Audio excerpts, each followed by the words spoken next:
Hello everyone, welcome you all on this platform of Malvi academy.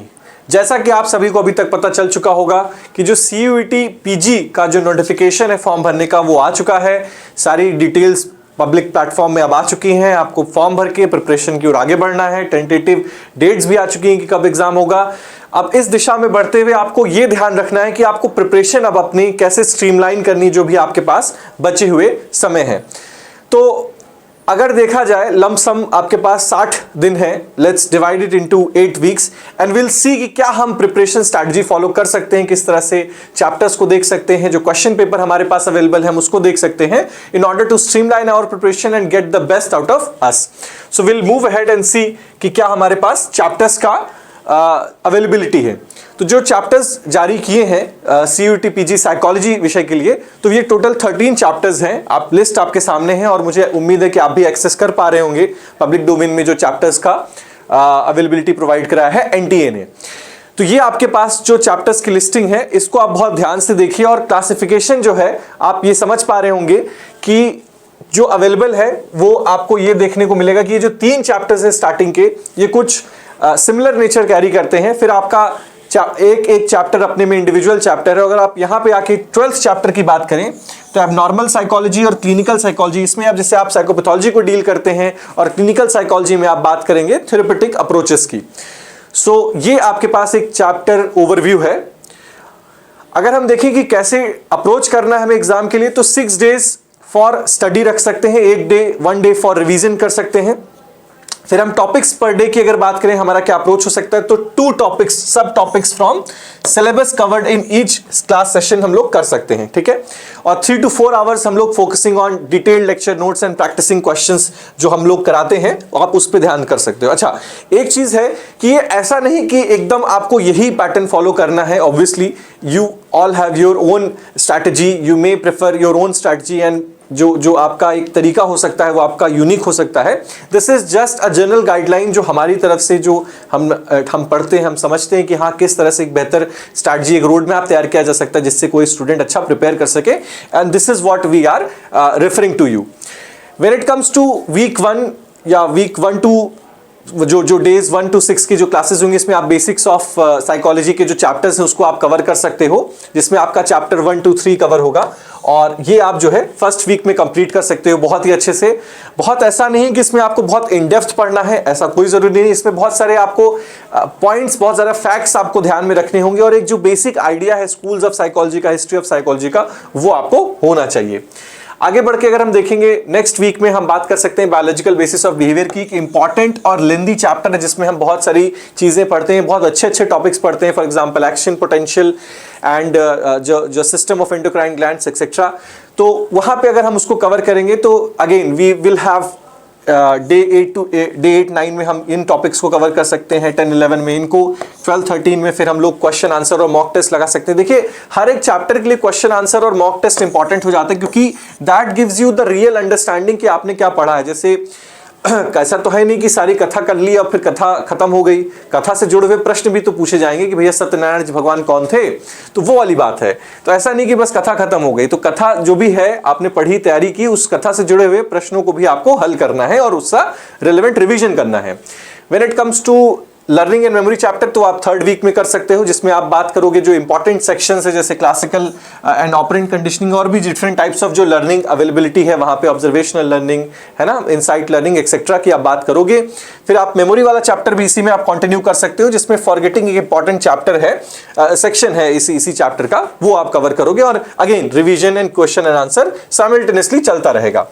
अगर हम week 4 की बात करें तो सेंसेशन, परसेप्शन, अटेंशन भी इसी में होगा, और मोटिवेशन का जो चैप्टर है वो आप इसमें कवर करोगे, जिसमें you will talk about different laws and illusions and perceptions जो है उसके रेलेवेंट कंटेंट है। फिर मोटिवेशन एंड अप्रोचेस की बात करोगे, थ्योरीज ऑफ इमोशन की बात करोगे, one of the most important topic जो है कैनन बार्ड, जेम्स लैंज, है ना, स्कैक्टर एंड सिंगर जैसे जितने भी थ्योरिस्ट ने अपनी अपनी थ्योरी दी। बहुत ही इंपॉर्टेंट क्वेश्चन है और ये अक्सर हर बार एग्जाम में किसी न किसी फॉर्म में पूछा जाता है, मैच द फॉलोइंग करके या किसी डायरेक्शन में, इन समहाउ सम वे और द अदर जो है ये चैप्टर से, इस टॉपिक से पर्टिकुलर तो सवाल आने तय हैं। फिर वीकली रिवीजन हमारा एक मेजर सेक्शन होगा ही होगा। नेक्स्ट हम वीक 5 की बात करें तो इंटेलिजेंस, पर्सनालिटी और टेस्टिंग वाला चैप्टर करेंगे, जिसमें हम लोग इंटेलिजेंस थ्योरीज, मेजरमेंट, इन सारी चीज़ों को हम लोग देखेंगे। और पर्सनालिटी थ्योरीज जो है, सारी थ्योरीज को हम लोग पढ़ें, ये हमारे लिए बहुत इंपॉर्टेंट है, सारी थ्योरीज को जानना, उसमें क्या मेन कंटेंट है। और फिर हम लोग डे 33 में साइकोलॉजिकल टेस्टिंग चैप्टर को पढ़ सकते हैं, जिसमें हम लोग रिलायबिलिटी क्या है, उसके टाइप्स क्या है, वैलिडिटी क्या है, उसके टाइप्स क्या है, नॉर्मिंग क्या होती है ना, नॉर्मल प्रोबेबिलिटी कर्व क्या होता है, स्टैंडर्ड स्कोर्स क्या होते हैं, इन सारी चीज़ों को पढ़ सकते हैं। ठीक है, moving to week 6 developmental and abnormal psychology की बात करेंगे। तो काफ़ी लेंदी चैप्टर है ये, जो वीक होगा ये आपके लिए काफ़ी इंपॉर्टेंट होगा, क्योंकि इसमें कंटेंट ड्रिवन बहुत ज़्यादा चैप्टर है, बहुत ज़्यादा थ्योरेटिकल एस्पेक्ट्स हैं इसमें अंतर्निहित है। डेवलपमेंटल साइकोलॉजी में बहुत सारी थ्योरीज हैं, एब्नॉर्मल में भी आपको वो चीज़ें देखने को मिलती हैं। So life style development, psychological disorders आपका एक मेजर गोल होना चाहिए इस सेक्शन को कंप्लीट करने के लिए। वीक 7 आप स्टैटिस्टिक्स फॉर साइकोलॉजी के लिए रख सकते हैं, काफ़ी अच्छा सेक्शन है। यहाँ पे आपको काफ़ी नई चीज़ें सीखने को मिलेंगी और एक डायरेक्शन मिलेगा कि जो स्टैटिस्टिक्स में रिसर्च का साइकोलॉजी में जो रिसर्च का पार्ट होता है वो किस तरह से स्टैटिस्टिक्स से एड होता है। ठीक है, तो वो आपको देखने को मिलेगा, जिसमें आप measures of central tendency, measures of dispersion, sampling, parametric test, non parametric test, उन क्या फैमिली होती है, कब क्या लगाते हैं, इन सारी चीज़ों को आप डिस्कस करोगे। And then again question answer and practice problems होंगी। फिर जो आपका लास्ट वीक होगा उसमें आप कंसोलिडेट करोगे जो भी कुछ बचा हुआ है उसको, और जो आपको लगता है कि हाँ कुछ आपके वीक एरियाज है उनको रिवाइज करना, उनको उस तरह से प्रिपेयर करना कि आप क्वेश्चंस को अटेम्प्ट कर पाए, क्वेश्चंस को समझ पाए, है ना। ये आप जो है एक आपका अप्रोच होना चाहिए। तो कंप्लीट करेंगे, इस दौरान आप मॉक टेस्ट और फुल सिलेबस आप इंश्योर करेंगे आपने कंप्लीट कर लिया, कुछ आपका नहीं बचा है, एड्रेस करोगे आप वीक एरियाज को और लेक्चर नोट्स को कवर करोगे और फाइनल रिवीजन आप रखोगे। तो ये एक लमसम एक आपका आइडिया होना चाहिए कि आप कैसे करोगे।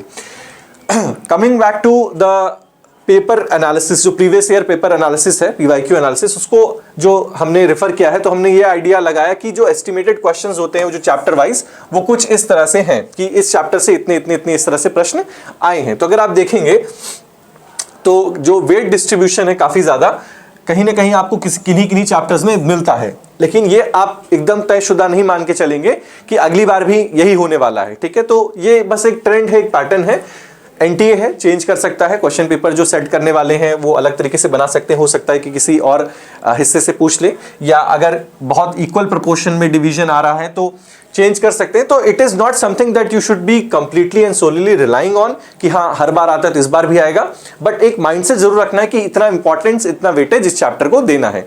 लेकिन अगर आप ध्यान से देखें तो लगभग लमसम सबको उतना ही वेटेज और इंपॉर्टेंस देना है। ठीक है, आगे बढ़ते हैं। तो की ऑब्जर्वेशंस क्या है, तो जो हाई वेटेज जो चैप्टर्स हैं वो आपको ये देखने को मिलते हैं, इनसे काफी प्रश्न पूछे जाते हैं, अलग अलग तरीके से प्रश्न पूछे जाते हैं। मैं पर्सनालिटी को भी इसमें ऐड करना चाहूंगा। ठीक है, पर्सनालिटी का जो चैप्टर है। ठीक है, मूविंग अहेड, जो आपके मॉडरेट वेटेज चैप्टर्स हैं, तो पर्सनालिटी अगेन आएगा ही आएगा, और abnormal clinical psychology, emotion and motivation, sensation and perception से आपको सवाल बनते हैं। और जो लो वेटेज चैप्टर्स हैं वो कुछ ये हैं। अब ध्यान रखिएगा एक बात कि अगर लो वेटेज चैप्टर्स हैं, दैट डज नॉट मीन कि यू शुड नेग्लेक्ट और you should supersede other chapters as over them, you shouldn't do that, क्योंकि ये क्वेश्चन हो सकता है गेम चेंजर हो। मान लो कि हाई वेटेज और मीडियम वेटेज में जो ऐसे टॉपिक्स हैं जो बहुत जनरल क्वेश्चंस पूछे गए और सभी को आते थे, है ना, most of the people scored on an average more or less the same marks, but these questions from these chapters can be game changer. For example, there is some question, मान लो कि पूछता है कि ANOVA अगर कोई test है, there is an equivalent of ANOVA, नाम पूछ लिया कि a test which is equivalent of ANOVA that we use when there is a non-normal distribution of data and there is a ordinal scale used, है ना। तो इस तरह का अगर प्रश्न पूछ लिया तो maybe if you are aware of the answer तो आप वो आंसर कर ले जाओगे and you will be edge over the other students. ठीक है, तो you will get the edge if you are covering these chapters as well, बहुत प्रॉपरली। ठीक है, तो इसको आप लोग ध्यान रखना है। तो I hope you got the point that I am trying to say. Steps for analysing the question paper, ये आपके लिए है। ये अगर आप चाहें तो अपने एंड से अगर प्रयास करना चाहें एक बार देखने का, तो आप एक रिव्यू क्वेश्चन टॉपिक्स कर सकते हो, तो क्रॉस चेक कर सकते हो ईच टॉपिक क्या सिलेबस चैप्टर्स का आ रहा है। उसके बाद अगर आप काउंट करोगे क्वेश्चंस पर चैप्टर तो यू विल फाइंड कि क्या एक रेलेवेंस आ रहा है, ग्रुपिंग आ सकते हो, अच्छा हाँ कि इस चैप्टर से इतने इतने क्वेश्चंस हमारे बन रहे हैं। ठीक है, फिर वेटेज कैलकुलेट करके फिर आप अपने फोकस एरियाज को डिसाइड डिसाइड कर सकते हो कि किन किन एरियाज में अगर आपको लग रहा है कि आप वीक हो, क्योंकि देखो हर किसी का कुछ कुछ हो सकता है ना, वीक स्ट्रांग प्रेफरेंस पढ़ने का, चैप्टर्स का देखने का हो सकता है किसी को अब नॉर्मल और क्लिनिकल साइकोलॉजी ना पसंद आती हो जितना एज कंपेयर टू उसको इमोशन मोटिवेशन के चैप्टर्स आते हो, तो वहां पे हो सकता है उसको एक सहारा मिल सके इस चीज को समझ के कि हाँ हमें इस पे ज्यादा ध्यान देने, क्योंकि यहाँ पे क्वेश्चंस मुझसे नहीं बन रहे हैं, यहाँ का वेटेज भी ज्यादा और मुझसे नहीं बन रहे, तो one should work on it. तो इस तरह से आप अपना एक अप्रोच डिसाइड कर सकते हो, और ये कुछ टिप्स हैं हमारी तरफ से जो आपको इफेक्टिव प्रिपरेशन में हेल्प करेंगी कि आप अपना लेक्चर नोट्स बनाइए, लेक्चर नोट्स हमने जो बनाया है वो पढ़िए भी, बाकी अपना भी साथ ही साथ उसको कवर अप करिए। एक्टिव रिकॉल कर सकते हैं आप, फॉर एग्जाम्पल जो भी तुमने पढ़ा हो, और जैसे मान लो तुम यू हैव रेड समथिंग है ना, आपने पढ़ा कि एक्शन पोटेंशियल के बारे में कुछ पढ़ा, या मान लो क्लासिकल कंडीशनिंग के बारे में पढ़ा, so you start thinking of it कि स्टिमुलस डिस्क्रिमिनेशन और स्टिमुलस जनरलाइजेशन में क्या डिफरेंस है ना, तो you keep on thinking on your own self with in your own head कि हाँ ये हो सकता है। तो this way you will be following this active recall का पार्ट।